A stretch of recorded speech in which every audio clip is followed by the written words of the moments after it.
Hey, how you doing? Do you like underground mysteries? Ancient tombs? How about massive caves hiding dark secrets far below the surface of the planet? Well, if that sounds like you, then you've come to the right place. Welcome back to Where Are We Now? The digital exploration series that has a non-zero chance of being Henry Cavill's favorite series on YouTube. A man can dream. For today's episode, we're back on home turf to look at some more excellent community-made Garry's Mod maps. And I'm bringing back a fan-favorite theme, maps that take you deeper and deeper underground. It's been like 8 months since the last time we did this one, so I'm excited to see what we can find down there. The deep satisfaction that the curious human mind gets when we go on a downwards journey needs to be studied. For me, seeing weirder and more dangerous stuff the further down I go in a game is a big incentive to keep playing. Subnautica, Amnesia the Bunker, Arx Fatalis, Fear and Hunger. The biggest reason that these games all bang fervidly is that you get to bore deeper and deeper into the planet, encountering shrieking horrors and eons-old mysteries, the likes of which the surface world has never seen before. I love the theme so much that I recently sponsored the Underground Worlds mapping contest over at the HEDG Discord channel, the submissions of which are going to be the focus of this video. I think we are in for a serious treat. As always, 1,000 thank yous to my generous supporters on Patreon, who help keep the lights on for me here at HQ. Check the link in the description to learn how you can make more videos happen for just $3 a month. Okay, strap yourselves in, grab a snack, and sit back. It's time to explore.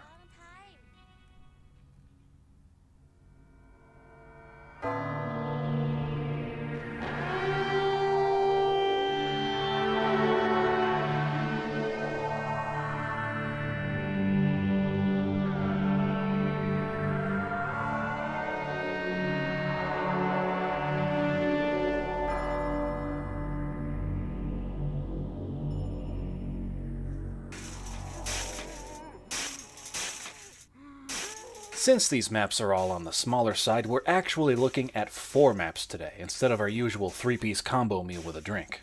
The first of the 4 is GM Gemini by Stop Motiony 6. Yeah, there seems to be a lot going on here right off the bat. So what we have here is an old mine that was in the process of being renovated to act as a disposal site before a cataclysm occurred. That's a pretty big umbrella of terminology there. Surely it's something totally normal like a cave-in, right? Or maybe these zombies here are unionizing? I can see a union being described as a cataclysm in emails between corporate executives. So the first thing we should do is... Oh my god, can you not please? Thank you. So as I was saying, the first thing we should do is find a way down. There's a lot of zombies lumbering around, which makes me happy. I mean, you all know I love having stuff to shoot at. There are some big loading doors in the center of this warehouse, but they're jammed. My guess is that the power's dead. That happens a lot in games, doesn't it? You'd be forgiven for thinking power outages were an everyday occurrence if you're an alien learning about human life through video games, like so many of them do. We'll have to find another way around. This old railway looks promising. You know, I'm seeing a lot of headcrab canisters sitting around. That's concerning. Was this place attacked deliberately? Maybe by a rival pharmaceutical company? It's more likely than you think. These lab rats look all prim and proper in their white coats and all, but as soon as funding cuts are around the corner, they won't hesitate to tear each other apart for that sweet federal grant money.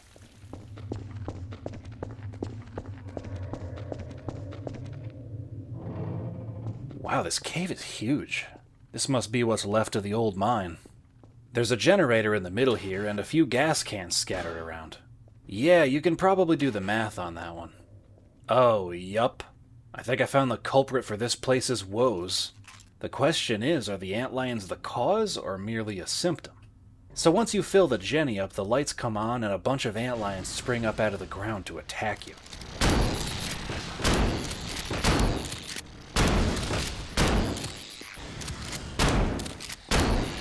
Okay, there's actually a lot more than I expected down here. Man, I hate being popular. Oh, it's their mama. If these things are anything like human children, they'll all scatter and leave me alone if I kill her.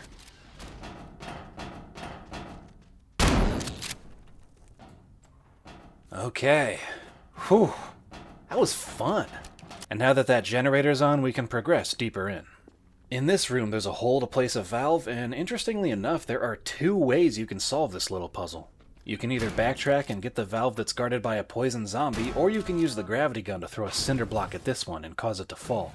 Now this is a fairly quaint example here, but I think puzzles that have more than one solution are neat because rather than testing one small microcosm of the player's intelligence, they allow us to see how people can be smart in lots of different ways. Well, elevator's clearly dead, so I've got to climb my way down. How deep does this elevator shaft go, I wonder? I can't see the bottom, that's a bad sign. Or I guess it's a good sign if you're a dwarf. Looks like this is my floor.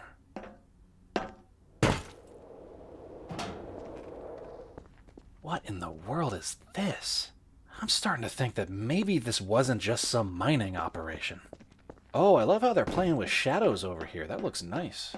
Wait. This catwalk doesn't lead anywhere. It's just a walkway leading straight into the concrete wall of the chamber. Okay. Ah, now we're getting somewhere. This big silo-esque chamber has some mystery compartments embedded into the concrete, and a big freight lift that goes down. Down to... the end of the level. One of them, anyway.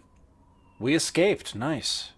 I have to wonder what the safety regulations are for plopping electricity pylons right down into a river like that.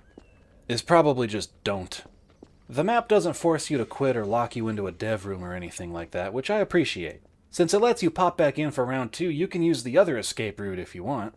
To trigger it, you have to find 3 of these levers and bring them back to the control panel at the beginning. Once that's up and running, you take a ride down on this cargo container, fight some fast zombies, and take an identical lift to get an identical ending. So it's basically just a matter of taste. I think I prefer the first one. Fighting fast zombies is pretty annoying. My semi-yearly pilgrimage through Half-Life 2 should make me exempt from having to deal with them. And that's the map. It's a nice little appetizer for the rest of the video. And I think both the small puzzles and the boss fight with the Antlion Guard were pleasant surprises. It's cool. Stop Motion E6 made a really solid, compact experience here, and congrats on placing 4th in the contest. Alright, now that we've had that little taste, let's load into the next map, shall we?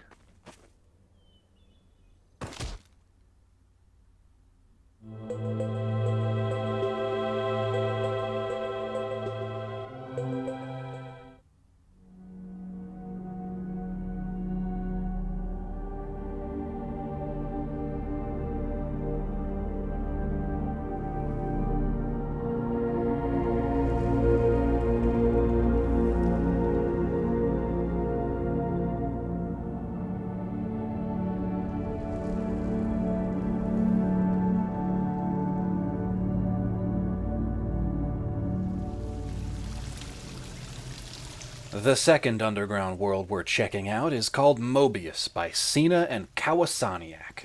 Oddly enough, it appears that we're starting at the bottom this time, with the intention of heading upwards. This is quite the cave, I have to say. I mean, I've seen mushrooms get big, but this is something else. Are we stranded down here? Like, did we get lost?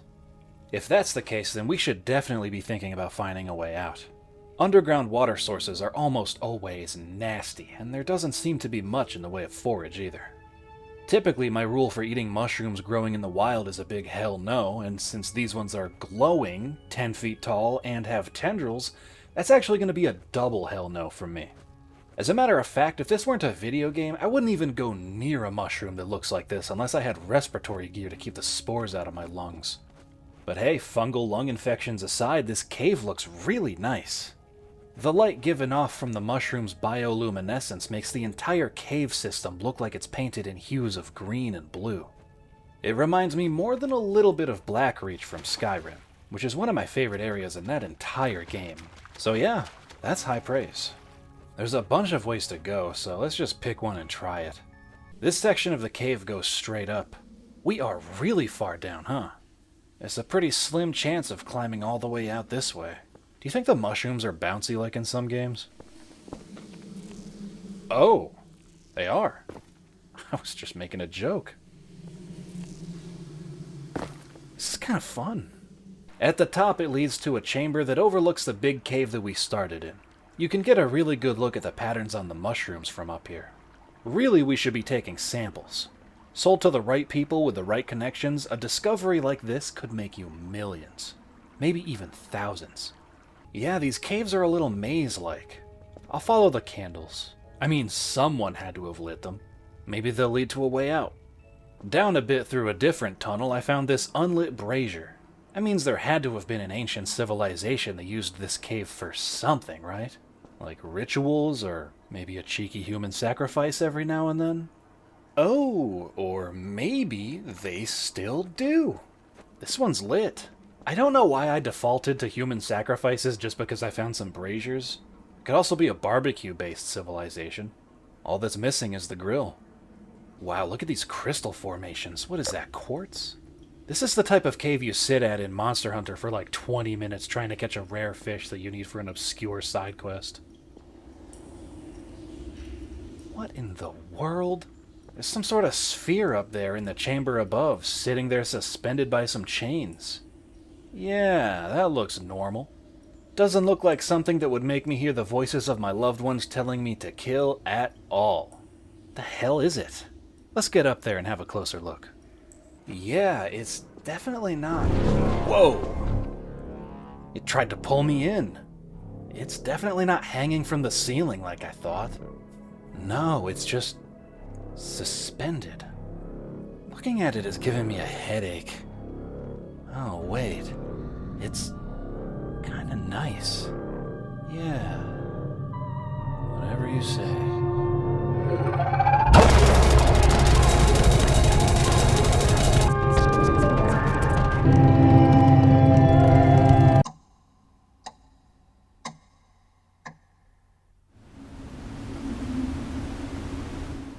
Wait, where am I? No. This can't be right. I haven't even made this video yet. Take me back. I don't want spoilers. It looks good. They don't even have gummy frogs. What convenience store Holy worth its salt shit. doesn't have gummy frogs?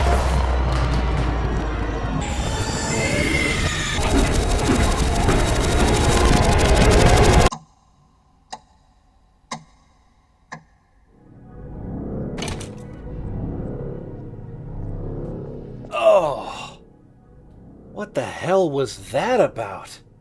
It feels like someone took my brain out, rinsed it with Pepto-Bismol, and put it back in my head. You know, something tells me there is a really good reason that this thing is being held with chains down here in the secluded darkness of this cave system.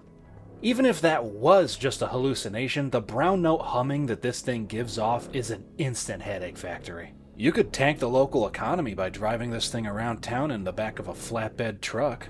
Everyone would call out of work with migraines the next day. That thing can stay chained up for all I care.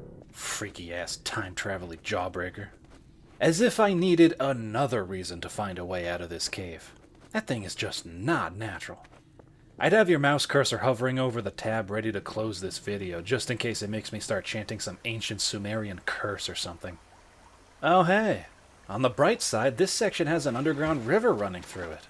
That means we must be getting closer to the surface. All the water has to flow from somewhere. I'd say this little nook up here would be the best spot to hang out while you wait for rescue, but actually the water would be way too loud down here. I think you'd be better off in the mushroom cave. Assuming, of course, that the spores aren't deadly. Which they probably are.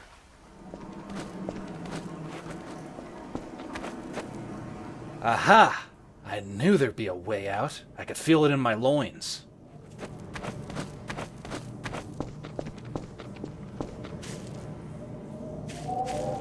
This is so cinematic. Is this snow? Where are we?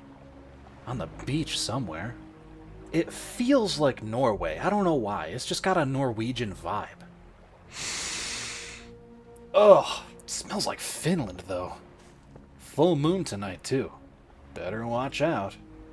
Out beyond the tide there's a really big shipwreck wedged into the rocks. There's another much older vessel half buried in the sand right here. It looks like the remnants of some kind of longship. I doubt it's a coincidence. If the orb down there has the power to nearly pull me over the edge, who's to say it didn't once have the power to pull entire ships off their course, careening into the rocky shores?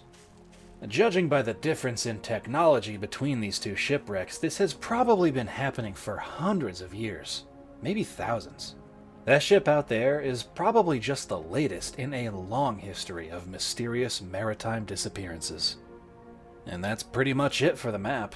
It's short but sweet, and it looks fantastic. I think this might be the best looking cave system I've seen in a Gmod map, and I've seen a lot. The way it's achieved on a technical level is interesting. Your typical Source Engine cave is made up of what's called displacement brushes. Without a lot of extra props, caves made using displacement brushes can end up looking really rounded and smooth, which works well enough, but usually doesn't even get close to what real caves look like, especially compared to the caves that can be found in newer games. But here in Mobius's cave system, displacement brushes are only being used to create the ground, while the walls and ceilings of the many chambers and tunnels are made up almost entirely out of hundreds of meticulously placed rock props.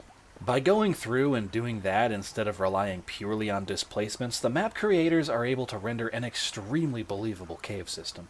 Throw giant mushrooms, gorgeous lighting direction, and mysterious horrors into the soup for good measure, and you've got yourself a nice meal. This is a really, really good looking map. Cena and Kawasaniak did a fantastic job on it. I just know it took forever and a day to manually place all those rock props around. And congrats to them for coming in third place. Great job. There's much more to see, so let's not beat around the bush. Onwards and downwards.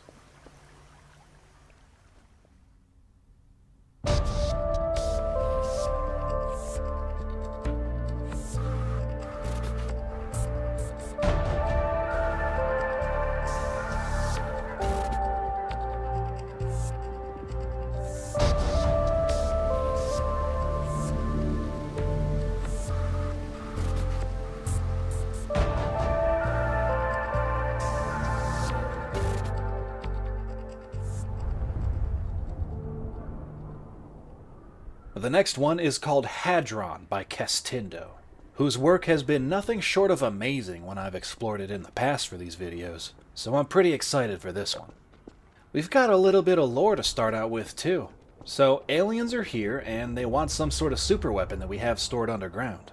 And judging by the holographic signage and the general vibe here, this must be the not too distant future. I really like this Blade Runner aesthetic. If we ever get to the point in the human technological evolution where we have holograms everywhere, and aliens are trying to invade us for our tech, but we're still driving combustion-based automobiles like this, I'm gonna be thoroughly disappointed. That must be the mothership up there. Yeah, they don't look like they're coming in peace. That's alright. I don't plan on going in peace. Okay, we need to find our way down to their planned point of entry and stop them from seizing that super weapon, whatever it is. There's sporadic gunfire that can be heard echoing throughout the streets in the background, so the fighting has already begun. We're late to the party. Damn it, the way underground is blocked. The city's all locked down. What, the props can get through but not me? It must be set to reject organic matter. That's not a very good security system, guys. You could invalidate this checkpoint in an instant by throwing a brick, a nade, using a drone, shooting bullets. I could go on. What happens when someone drives their car through it? Do they just get juiced by the interior? That's gnarly. I guess it's comforting in a way to know that they haven't figured everything out in the future. Whoa, how'd they do that? Look at the way the crystal geode splays out along the ground. That's nifty looking. What is that, a transparency decal with a cube map? I didn't even know you could do that in the Source Engine. It looks like this drainage pipe is our way through. This is certainly the most glittery sewer system I've ever been in. What's going on with these leaves? It opens up into the other side of the security checkpoint. How convenient. Hey, this is a nice subway terminal, aside from the fact that there isn't nearly enough seating up here. There's even more shimmering crystal weirdness going on. This bit looks important. I'm gonna touch it. Well, it doesn't hurt like I thought it would, so that's good. Oh, I think I know what's going on here.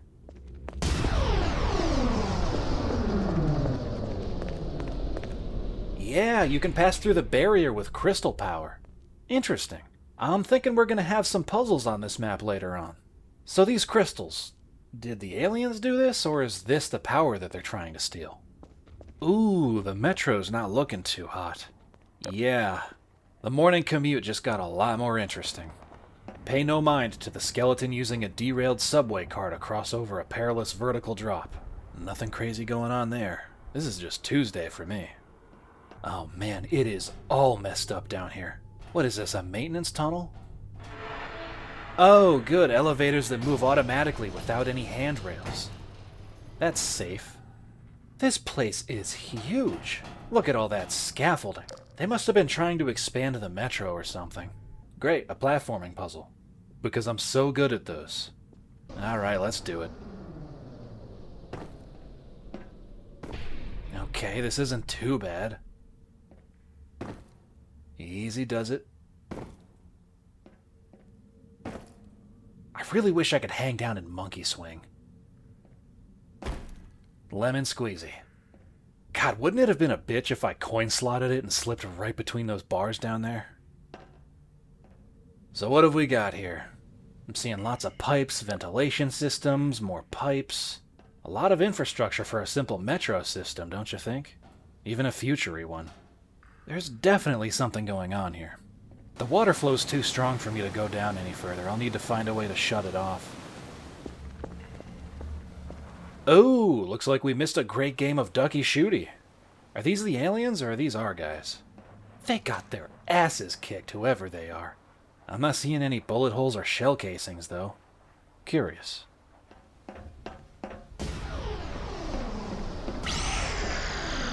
Oh, I see. You can use the big crystal spire to embiggen the little ones. This whole section makes use of the movement mechanics to create a more complex version of the puzzle we just learned how to do. So with the crystal powers activated, you can pass through the pink barriers, but not the blue ones. And when the power isn't activated and you're just in normal gameplay mode, that logic is reversed. You see this type of thing a lot in classic platformers. I have no clue if there's an official term for it, but I've always referred to these as redfish-bluefish puzzles. Once you use the crystal powers to grow all the small crystals and pass through all the barriers, you can shut off the water that was blocking our way a minute ago. And now we can proceed. Great game design here. It's a very basic demonstration of tutorial philosophy, but basics are important. Okay, down we go. Water, nice. I guess this is the way? Hold your breath.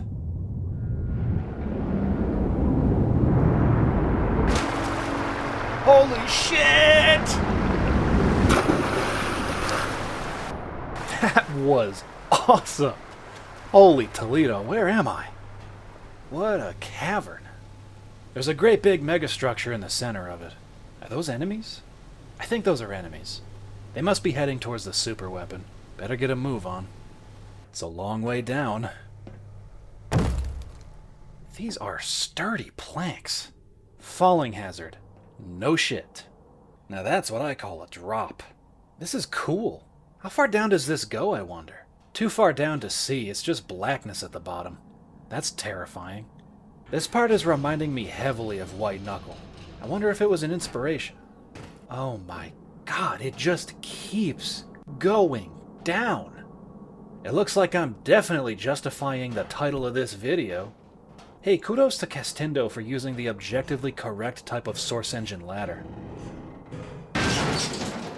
Even if they could be a little more sturdy.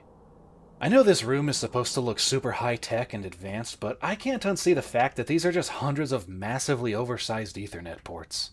Are the aliens actually just trying to have a generational LAN party? Hey, quick question, do people even do that anymore? For my younger audience that might not know, LAN, or LAN, stands for Local Area Network. A LAN party is what it's called when people get all their computers together in the same room, connect them over LAN, and play a multiplayer game together. I think Counter-Strike, Heroes of Might and Magic, and Warcraft 3 were pretty common picks. It was a really popular thing for PC gamers to do in the 90s and early 2000s, but it mostly died out in the late 2000s as internet became more reliable and games started embracing bigger online lobbies. Which is a shame, because when I look at photos of people having LAN parties 20 or so years ago, it always looks like they're having an absolute blast on a night they'll probably remember forever. Except for this one. This one's just weird. I feel like I missed out. On the novelty of it, I mean. Hauling your entire computer rig to a friend's house and back doesn't sound like fun, but sitting right beside them, passing the pizza box back and forth while you're all grinding out the new Diablo 2 ladder season, that's something I wish I could have experienced. Look at it. Look at what Discord took from us. Anyways, getting back to the map, I believe we are in the central chamber now. This place is massive. I bet that Attack on Titan maneuver gear add-on would be friggin' fantastic here. Oh, wait a minute, I forgot what game we were playing. I can just do that. I was right, this is a whale of a time right here. If you set up a capture the flag situation with some flying enemies that can chase you down, that's easily an hour or so of fun. So this is definitely some kind of supercomputer, right? That's why we need all the water in the bottom for cooling purposes. I bet it still can't run Minecraft with shaders on without dropping frames, though. This is the rig that AAA studios expect their average customers to have in order to run their newest titles. One positive thing that I can see coming from the AI Scourge is that ballooning RAM prices might cause newer releases to run more smoothly and accommodate older hardware. If the average consumer can't afford to be upgrading their systems to keep pace, and PC gamers generally want to stay on PC, then game studios will have no choice but to plateau graphics upgrades if they want their games to sell. We'll just have to see, though. The monkey's paw curls in mysterious ways. Man, it's bright in the core. This is like the armory scene in The Matrix. I guess this is it, huh? This is me taking the super weapon before the aliens get to it? I am amazed I got here before them. I mean, you saw it. I was lollygagging like crazy. Uh-oh. Looks like it's game time.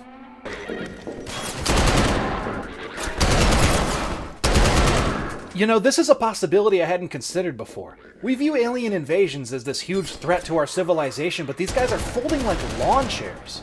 Showing up with such an intimidating mothership only to get your fudge packed by a single combatant with an AR is a really bad look.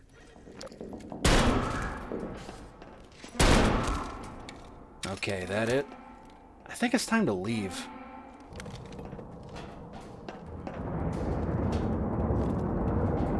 That's not a good sign. What the Christ is happening?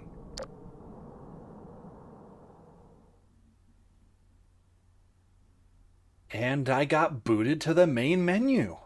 That was just bizarre. So I guess we died, huh? Well, we got the Death Star plans before they did, so I think I would call that a win. Hold that, aliens. That map was incredible, though. Not only did it look great, but the gameplay was fun and varied, too. The puzzle mechanics with the crystal powers are really interesting. You don't get puzzles that well thought out very often in Gmod maps. I was actually a little disappointed it didn't get used more. I really enjoyed the presentation of HADRON, too. It just gets weirder and weirder the further in you get. You start on the surface, head down into the subway, then you travel down through some mysterious maintenance passages to find a massive watery cave housing a vast supercomputer that you then have to go inside of. HADRON is the epitome of what makes underground exploration so interesting to me. To think that all this was just sitting here, humming idly beneath the city the entire time. This is exemplary work here from Castindo. My expectations were met, then thoroughly surpassed. Great job on this map. And congratulations on the silver medal. We've got one more downwards journey to go on before we close out this episode, so let's get to it.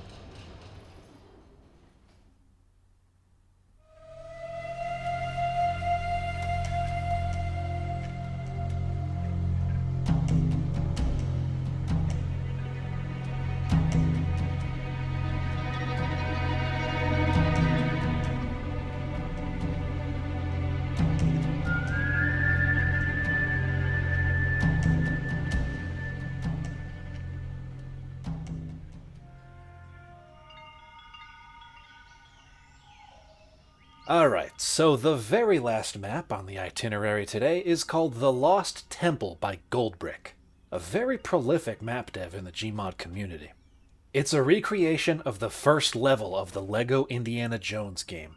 Now, I've never played LEGO Indiana Jones. I was always partial to LEGO Star Wars growing up, so I'll be relying on people in the comments to tell me whether or not this is an accurate recreation.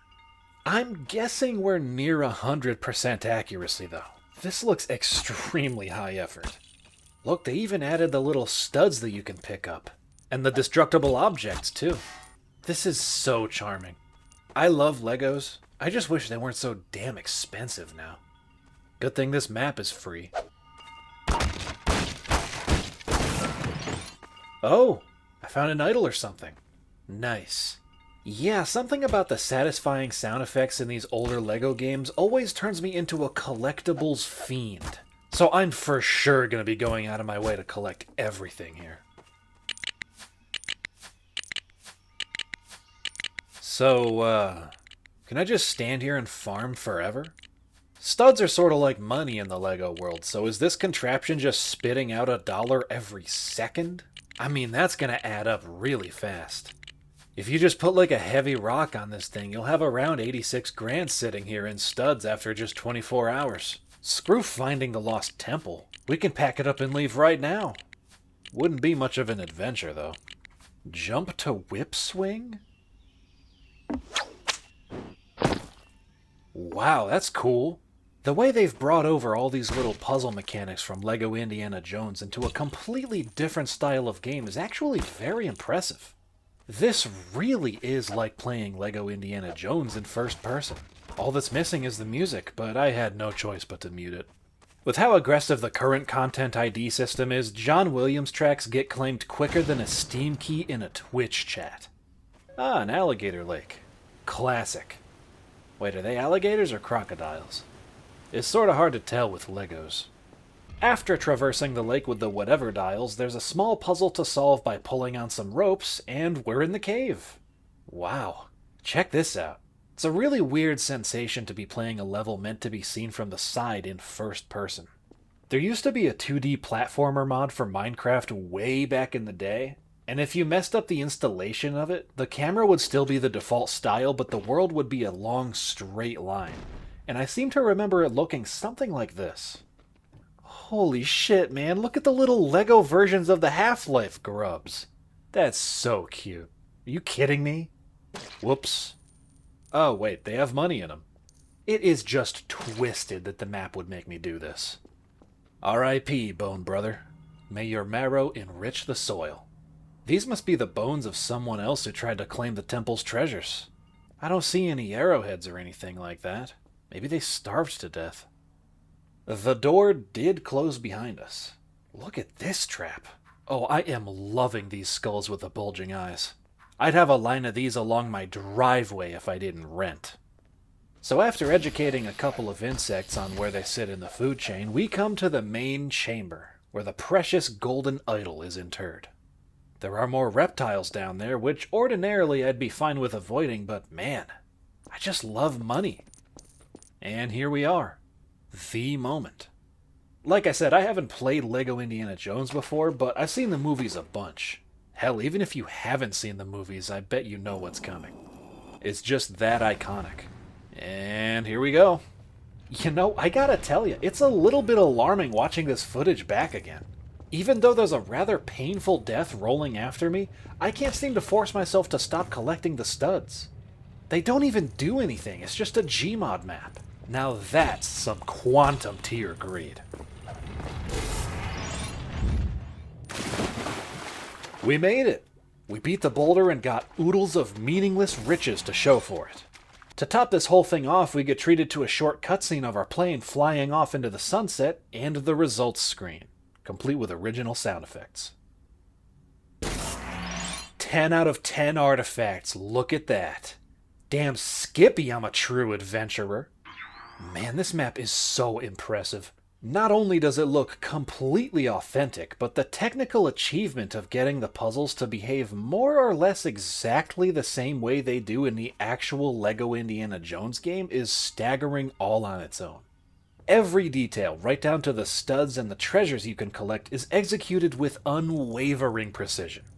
A map like this can only really be made by someone who really loves the game it's based on, and that passion really shows.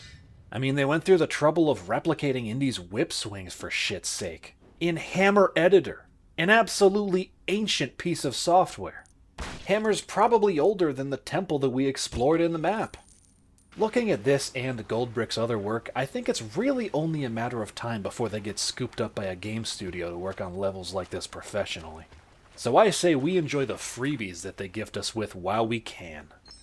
A big round of applause to Goldbrick for coming in first place in the Hammer Editor Development Group Discord's Underground Worlds mapping contest. Completely deserved. I don't think I've seen a level from a different engine recreated in Source this well in a long time. Maybe ever.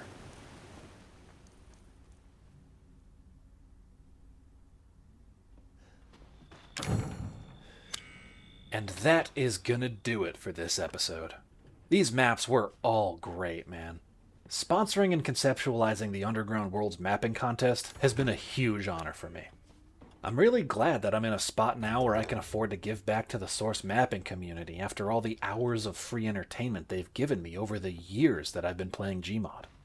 The fact that the contest gave me some good material for this theme is a nice bonus, but mostly I'm just happy to see more worlds getting made. It is fascinating to see the different artistic approaches that all the participants took in response to the same prompt. These people are so talented it makes me sick. And that goes for everyone who submitted a map to the contest. Remember, these were just the top 4 placements. There's a bunch of other maps that look just as interesting to me, so maybe we'll see them on a future episode. Who knows? Seriously, who knows? I don't even know where the series is going at this point. That's kind of what makes it exciting, though, isn't it? Thanks for tuning in to explore these underground worlds with me. As always, this theme was an absolute treat. We really spanned the gamut this time around. Zombies, shipwrecks, aliens, temples. There's a little bit of everything here. It's like a Whitman sampler, but for game worlds that go in a downwards direction. And, of course, who could forget the magnificent cohort of terrestrial and extraterrestrial creatures that fund these videos? My lovely Patreon supporters. Thanks, gang. And thank you for watching. Don't forget to eat a good breakfast if you've got finals coming up. Take it from me, it really helps. Alright. See ya.